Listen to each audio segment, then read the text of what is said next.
Sekolahnya Orang Sukses. Halo teman-teman semua, kembali lagi bersama saya Rina Hartika. Hari ini kita di MUHIPA Podcast dan DK Podcast. Hari ini kita kedatangan tamu istimewa, yakni 2 orang bapak-bapak dari jurusan Desain Komunikasi Visual.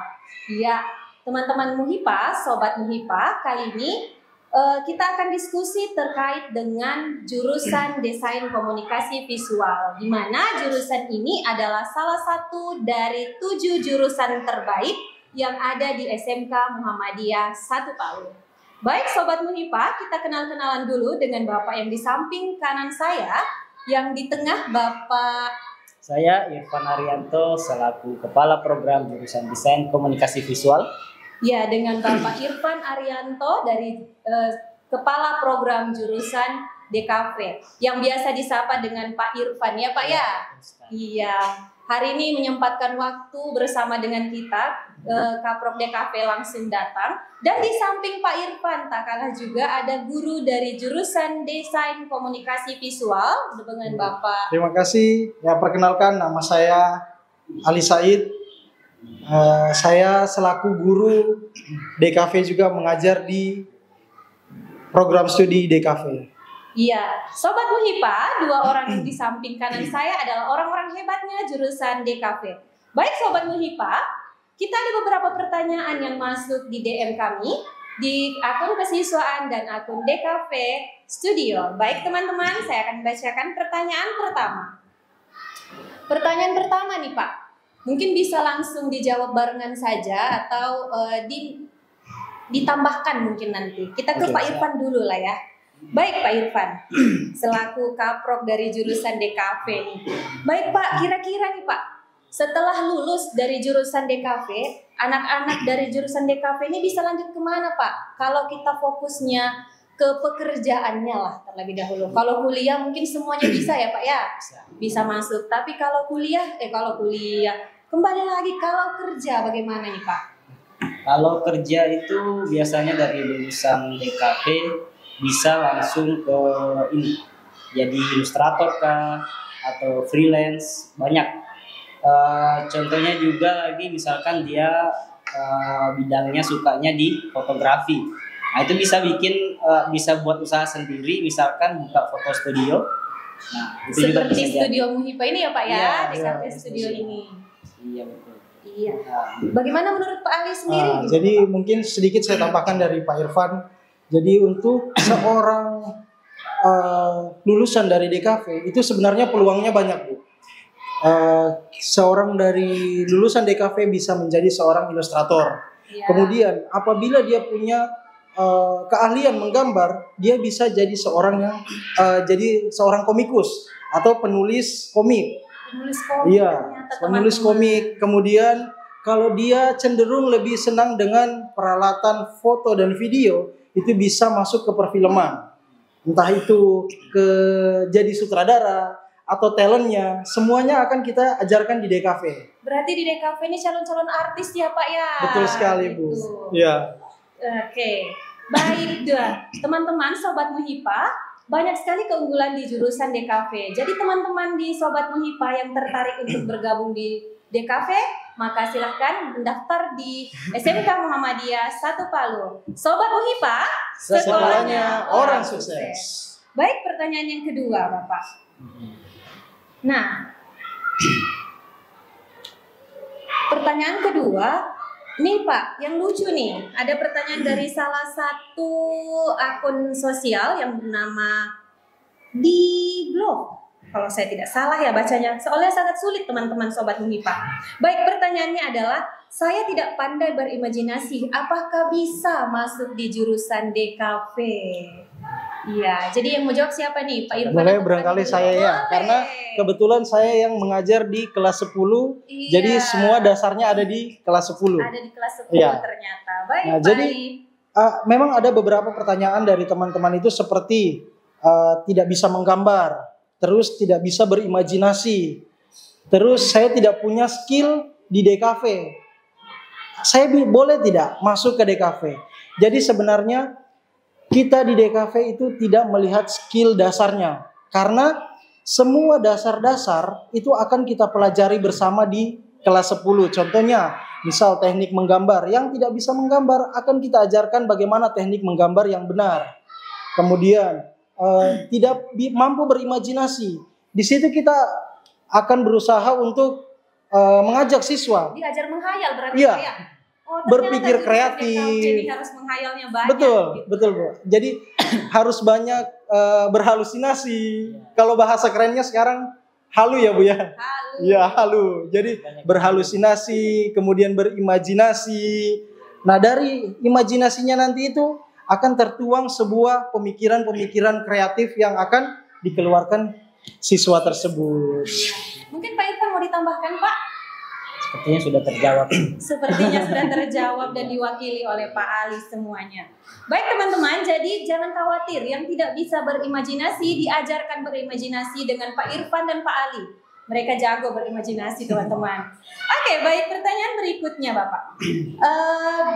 Bagaimana nih Pak pendapat perbedaan? Apa perbedaan utama antara desain komunikasi visual dan desain grafis? Ini masih banyak orang yang bingung nih Pak. Karena dua-dua memiliki kata desain, tapi yang satu desain komunikasi visual dan yang satu lagi desain grafis. Mungkin dijawab dulu dengan Pak Irfan untuk kali ini. Kalau di kurikulum, desain grafis itu sebenarnya sudah termasuk di dalam desain komunikasi visual. Jadi di jurusan DKV itu sudah mempelajari juga desain grafis. Jadi seakan-akan ini desain grafis ini tidak berdiri sendiri. Jadi dia sudah masuk ke dalam kurikulumnya DKV. Jadi mereka semua nanti di dalam jurusan DKV itu mereka mempelajari ada beberapa mata pelajaran, misalkan desain grafis, kemudian komputer grafis, ada juga fotografi dan videografi. Nah, itu mereka akan mempelajari semuanya nanti. Seperti itu. Seperti itu Sobat Muhipa. Jadi sangat menarik sekali ya, masuk di jurusan DKV ini kita bukan hanya diajarkan cara berimajinasi, cara mendesain grafis juga. Jadi banyak hal-hal yang akan teman-teman atau Sobat Muhipa pelajari di jurusan DKV ini. Baik nih Pak, ada pertanyaan unik lagi nih dari salah satu komentator kita. Di mana pertanyaannya, kalau orang buta warna, bisakah masuk jurusan DKV? Karena kita tahu bersama bahwa jurusan DKV itu adalah jurusan yang seperti yang Pak Ali tadi jelaskan, bahwa kita harus mendesain, seperti yang Pak Irfan jelaskan bahwa kita harus membuat sesuatu ilustrator. Kalau konsumen minta warna merah, kok dikasih warna kuning, seperti apa nih Pak tanggapannya berdua? Mungkin dari saya dulu ya. Ya mungkin, boleh. Kekurangan itu tidak menjadi batas untuk mengekspresikan seni. Jadi ya tergantung bagaimana dianya ini yang memiliki keterbatasan membuka sebuah usaha mungkin. Jadi dia menerima yang memang yang bisa dia mampu lah. Dia bisa mampu, kemudian juga mungkin dari kekurangannya itu ada seni yang bisa dia munculkan. Jadi orang-orang kok ini bedanya warna ini, kok begini hasilnya kenapa? Pasti dia mengetahui itu dia sendiri. Nah, seperti itu. Mungkin dari Pak Ali ada yang tambah. Mungkin tambahan dari saya. Saya menyambung dari statement dari Pak Irfan. Jadi sebenarnya betul. Desain dan warna itu adalah satu hal yang saling melekat, tidak bisa dipisahkan. Dan ini sebenarnya tantangan terbesarnya seorang yang bergelut di dunia desain komunikasi visual. Nah, karena namanya desain itu sangat melekat dengan warna, Bu. Nah, ketika kita mau mendesain, kemudian misal kita dapat project dari customer, si customer sudah tentukan seperti ini, warna yang digunakan seperti ini. Ketika orang tersebut mengalami buta warna atau menderita penyakit barangkali Bu ya? Ya. Apa namanya kalau buta warna ini? Kekurangan kayaknya ya. Itulah. Keterbatasan tidak bisa membedakan warna. Jadi ini tantangannya Bu. Mungkin teman-teman yang mengalami buta warna seperti yang Pak Irfan bilang, boleh mencari kira-kira alternatif lain, misalkan masuk ke program foto video atau menjadi seorang talent, sutradara. Karena di DKV ini bukan hanya tentang sebuah desain. Di dalam DKV ini banyak yang kita pelajari. Gitu, Bu. Mungkin kita sesuaikan dengan Kemampuannya. iya, kemampuannya. Kira-kira nanti karena si anak punya Kekurangan. iya, kekurangan ini, jadi bisa kita alihkan, kita sarankan, kita dorong untuk coba mungkin ke sebelah sini, ke Iya. bagian ini gitu. Karena setiap anak itu punya kelebihan dan Betul, kekurangannya Ibu. masing-masing. Ya. Bagaimana caranya supaya kita memanfaatkan kekurangan anak itu untuk menjadi kelebihannya. Iya. Betul. Nah, luar biasa Sobat MUHIPA. Jadi dua bapak guru kita yang ada di kanan saya, kedua-duanya sangat memotivasi teman-teman. Mari ayo sekali lagi bergabung di jurusan Desain Komunikasi Visual. Baik, ada lagi pertanyaan nih Pak. Katanya, apa saja kemampuan yang harus dikuasai di DKV? Itu pertanyaan dari Nurul Fadila 6643 akunnya. Iya, mungkin dijawab dulu dengan Pak Irfan. Kemampuan apa tadi? Apa saja katanya Kemampuan yang kemampuan yang harus dikuasai di DKV? Karena Kemampuan. terlalu banyak ya Pak. Tadi ada bisa film. Apakah harus menguasai semua begitu? Iya, tidak harus sebenarnya. Ya. Jadi kemampuan itu biasanya tergantung dari minat dan bakatnya siswa. Nah, misalkan adik-adik sekalian ini sukanya foto nih. Biasanya kan ada yang foto, ada yang desain, ada yang suka film. Nah, jadi mereka bisa fokus ke minatnya mereka. Jadi tidak mesti semua yang harus diajarkan itu mau didalami semua. Tapi tidak apa-apa juga kalau memang semuanya dari ada beberapa tadi, dia satu orang ini pengennya mau mempelajari semuanya. Itu tidak masalah. Tapi alangkah baiknya ya harus ada satu yang memang dia fokuskan agar kedepannya nanti untuk dia mungkin bekalnya untuk kerja itu bisa ditingkatkan, bisa dia dalami. Mungkin paling bisa ditambah. Kalau saya sedikit saja Bu. Jadi tadi ada kata kalimat harus ya, Iya. harus. Jadi kalimat harus itu sebenarnya tidak harus.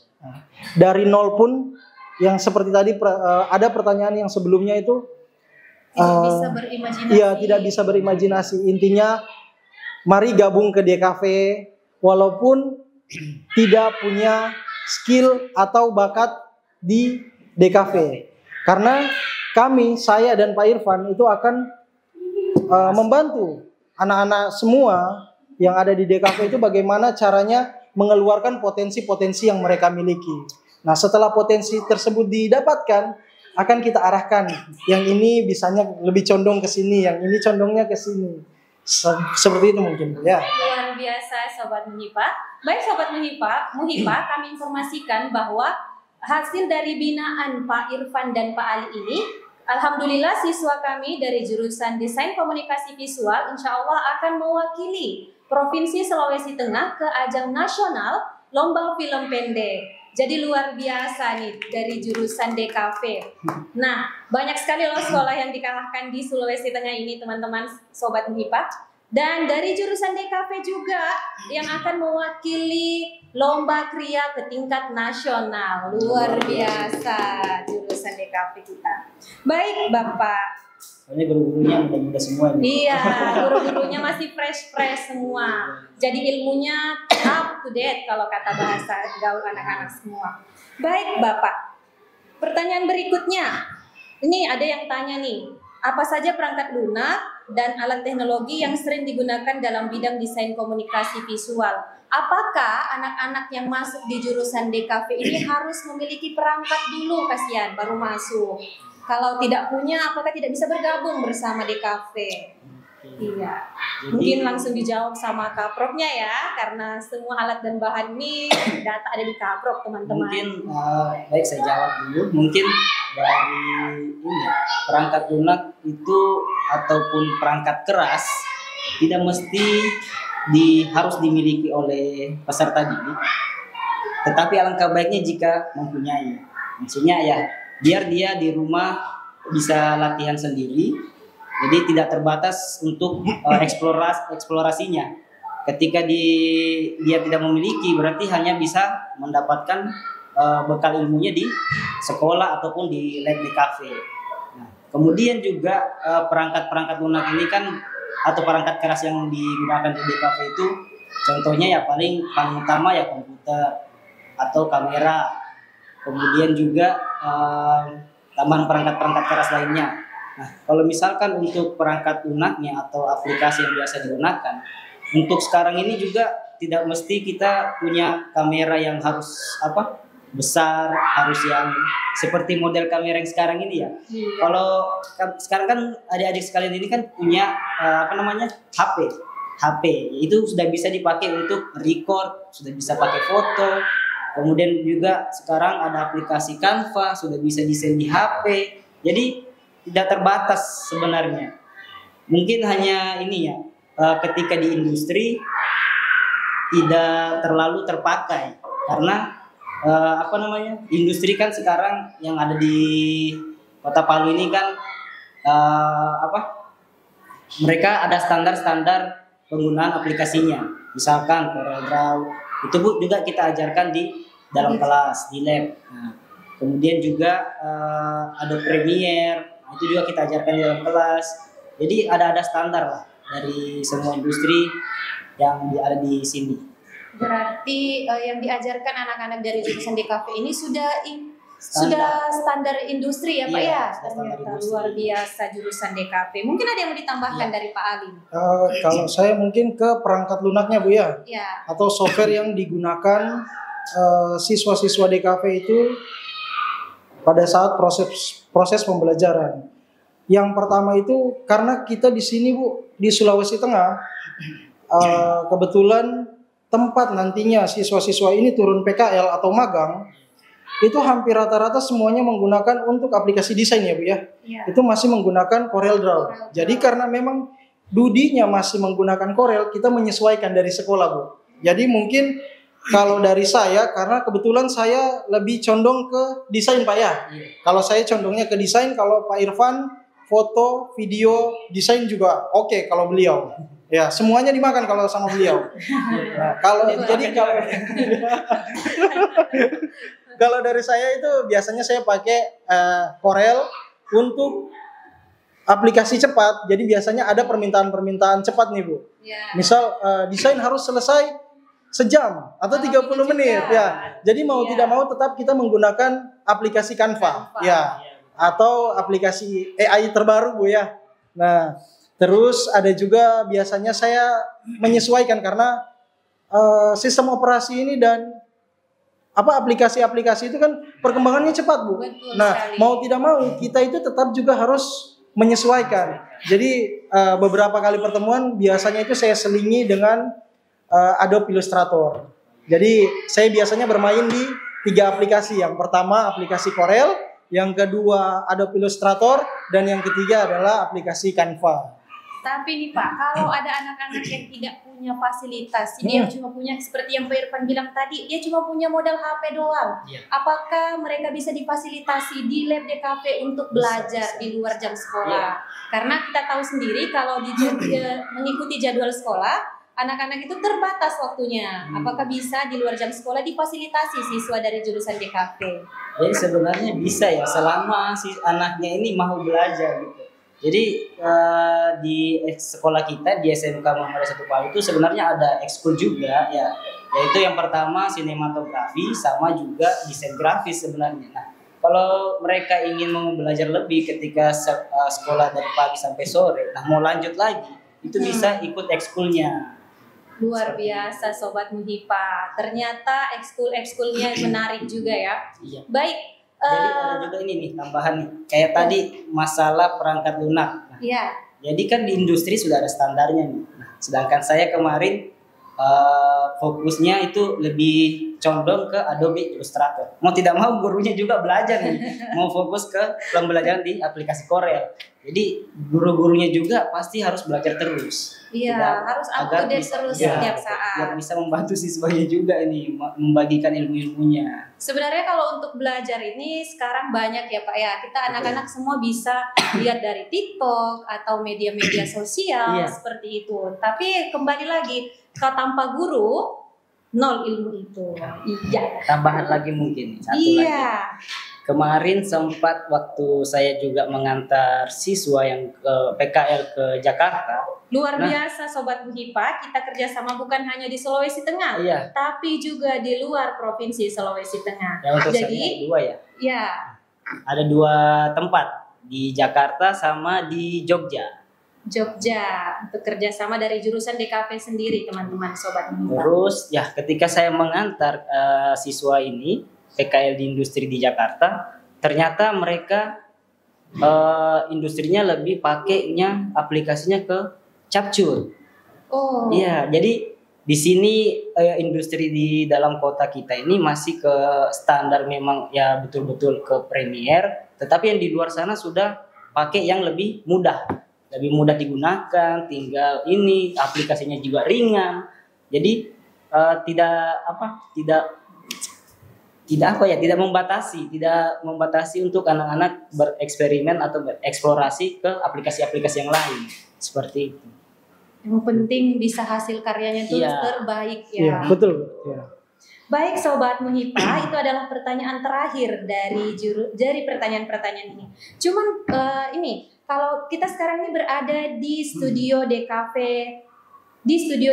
baik Bapak, yang ingin saya tanyakan nih, apa sih kelebihannya dari studio kita nih? Karena kalau saya lihat di samping sana ada tempat untuk pengambilan gambar, ada untuk tempat press baju dan segala macam. Berarti jurusan DKV di SMK Muhipa ini sangat lengkap ya fasilitasnya. Iya. Cuman mungkin akan sedikit kurang didengar oleh orang-orang. Apakah mungkin menerima juga nih kalau ada foto nikahan buat undangan dan semuanya, apakah terima atau wisudahan seperti itu? Apakah diterima nih? Terus ya kalau diterima, yang kerja siapa? Iya. Jadi dari tadi yang ini di sini ya di studio DKV Studio itu ada ini layanan jasa foto studio, jasa self foto studio, kemudian juga press baju yang kalian ini mau bikin sablonan baju. Nah, itu juga bisa. Dan juga tidak terbatas, ada juga kita mengambil foto wedding atau pernikahan dan juga wisuda. Jadi graduation atau yang wisudawan wisudawati bisa kita ke kita juga ke DKV Studio. Nah, yang akan nanti turun ke lapangannya itu adalah siswa-siswa DKV. Yang pastinya sudah terlatih dilatih oleh Pak Irfan dan Pak Ali, teman-teman semua. Jadi jangan khawatir, siswa-siswa SMK Muhipa yang akan kami turunkan ke lapangan pasti semuanya sudah, kalau dikata orang, lulus tes. Ya, lulus tes. Ya, lulus tes dulu. Jadi dites dulu di SMK Muhipa, setelah itu baru bisa kita turunkan ke lapangan. Kemarin sempat saya dapat informasi nih Pak Irfan dan Pak Ali kan dari jurusan DKV dapat job di Tentena. Kenapa tidak diambil nih? Wah, itu dia itu kendalanya. Iya. Jadi sebenarnya kendalanya ya cuma transportasi sih. Iya, mobilisasi ya, seperti itu. Mobilisasinya. Iya, tapi luar biasa Sobat Muhipa. Ternyata bukan hanya di Kota Palu, tapi sudah keluar dari Kota Palu terdengar jurusan DKV ini. Jadi teman-teman Sobat Muhipa, bagi yang ingin foto selfie bersama keluarga, foto wisuda, foto bersama pasangan juga, bahkan yang ingin melakukan foto prewedding bisa langsung menghubungi kami di Desain Komunikasi Visual atau DKV Studio. Teman-teman bisa melihat Instagram dari DKV Studio di bawah sini ya? Iya, DKV Studio gitu teman-teman sekalian. Baik teman-teman, sampai ketemu lagi di pertemuan berikutnya dengan pembicara yang tidak akan kalah menarik dari teman-teman yang selalu berada bersama dengan saya. Untuk hari ini kita selesai sampai di sini dulu. Kami ucapkan terima kasih nih buat Pak Irfan dan Pak Ali yang sudah menyempatkan waktu bersama dengan kami di sini. Bisa bergabung bersama kita di DK Podcast dan Muhipa Podcast. Baik Sobat Muhipa, jika ada pertanyaan bisa langsung ditanyakan di kolom komentar kami di @kesiswaan SMK Muhipa dan @SMK Muhipa. Bahkan tadi ada bisikan dari samping DKV Studio katanya. bisa titip-titip pertanyaan di sana. Jadi teman-teman, insya Allah kami akan menghadirkan bintang tamu yang lebih menarik lagi, bintang tamu yang profesional di bidangnya masing-masing, dan kita akan ketemu kembali. Baik Sobat Muhipa, sampai ketemu. Dah.